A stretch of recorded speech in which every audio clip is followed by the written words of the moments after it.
గురుగారు, మరణించిన వారికి శ్రాద్ధ కర్మలు నిర్వహించడంలో అంతరార్థం ఏమిటి? కర్మకాండ చేయకపోతే దోషమా? ఈనాటి కాలంలో చాలామంది మా నాన్నగారు నాకేం చేశారు, మా అమ్మగారు నాకేం చేశారు, నేను ఎందుకు చేయాలి కర్మకాండ, బతికున్నప్పుడు చూశాను కదా, చనిపోయాక ఎందుకు చూడాలి, చనిపోయిన తర్వాత వాళ్ళతో మనకి ఏం సంబంధం, వాళ్ళు వెళ్ళిపోయారు, దహనం చేసేసాం, లేరుగా, అనవసరంగాను అని వాదించేటటువంటి హేతువాదం బాగా పెరిగిపోయింది. శాస్త్రం ప్రకారం కర్మ సిద్ధాంతాన్ని అనుసరించి గతించిన పితరులకు కర్మకాండ తప్పనిసరిగా చెయ్యాలి. ఇది శాస్త్రం. ఇక్కడ భక్తి మార్గం లేదు, ఇక్కడ పర్యాయ పదాలు లేవు, ఇక్కడ ప్రత్యామ్నాయాలు లేవు. ఎలా చెప్పబడిందో అలా చెయ్యాలి.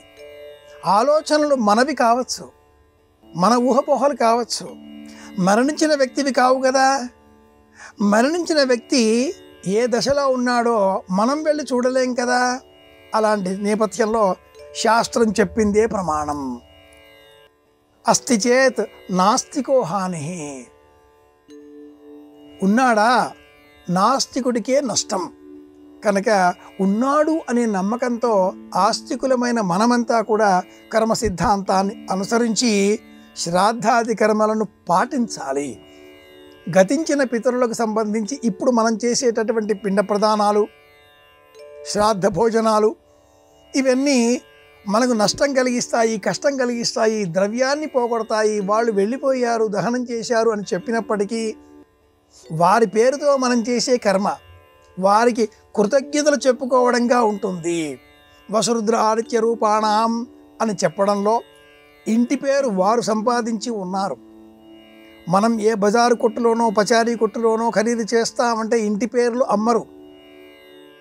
అలాగే గోత్ర ప్రవరులు ఎక్కడా అమ్మడానికి దొరికేవి కావు.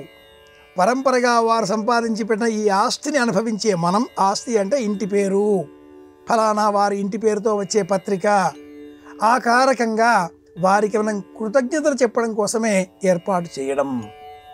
ఏ లోకాలలో ఉన్న వారికి మనం చేసేవి ఎలా అందుతాయి అంటే, అమెరికాలో సంపాదించిన డబ్బు ఈ లోకానికి వచ్చే సమయంలో, మన దేశానికి వచ్చే సమయంలో ఏదో ఒక వస్తు మార్పిడి, విలువ మార్పిడితో మనకు లభిస్తున్నట్లుగానే మనం చేసేటటువంటి దాన ధర్మాలు ఆ వస్తు మార్పిడి, వినియోగ మార్పిడితో పుణ్యంగా మారి వారికి చెందుతాయి.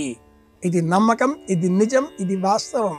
కనుక సనాతన భారతీయ ధర్మాన్ని అనుసరించి గతించిన పితరులకు ఖచ్చితంగా కర్మలు చెయ్యాలి.